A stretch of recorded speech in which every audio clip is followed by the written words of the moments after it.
His eyes, ice blue, had a look that Roberta recognized from her own youth, spent following her father around the casinos in Las Vegas, where he made his living. Some of the patrons had that same penetrating gaze. It was dangerous. But, of course, we didn't think the rumor was true, Jake Blair continued with that smile that accompanied the unblinking blue stare. It isn't, is it? Roberta forced a smile. Of course not, she faltered, with a nervous little laugh. She can go whenever she likes. You might consider coming with her, Jake commented. We welcome new members in our congregation. Me? In a church? She burst out laughing, until she saw the two bland faces watching her. She sounded defensive when she added, I don't go to church. I don't believe in all that stuff. Jake raised an eyebrow. He smiled to himself, as if at some private joke. At some point in your life, I assure you, your beliefs may change. Unlikely, she said stiffly. He sighed. As you wish. Then you won't mind if my daughter Carly comes by to pick Michelle up for services on Sunday, I take it? Roberta ground her teeth together. Obviously, the minister knew that since Michelle couldn't drive, Roberta had been refusing to get up and drive her to church.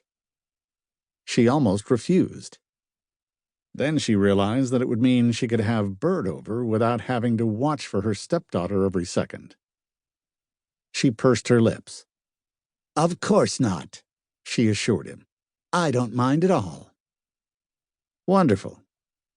I'll have Carly fetch you in time for Sunday school each week and bring you home after church, Michelle. Will that work for you? Michelle's sad face lit up. Her gray eyes were large and beautiful. She had pale blonde hair and a flawless, lovely complexion. She was as fair as Roberta was dark. Jake got to his feet. He smiled down at Michelle. Thanks, Reverend Blair, she said in her soft, husky voice, and smiled at him with genuine affection. You're quite welcome. She walked him out. Roberta didn't offer. He turned at the steps and lowered his voice. If you ever need help, you know where we are, he said, and he wasn't smiling. She sighed. It's just until graduation. Only a few more months, she said quietly. I'll work hard to get a scholarship so I can go to college. I have one picked out in San Antonio. He cocked his head. What do you want to do?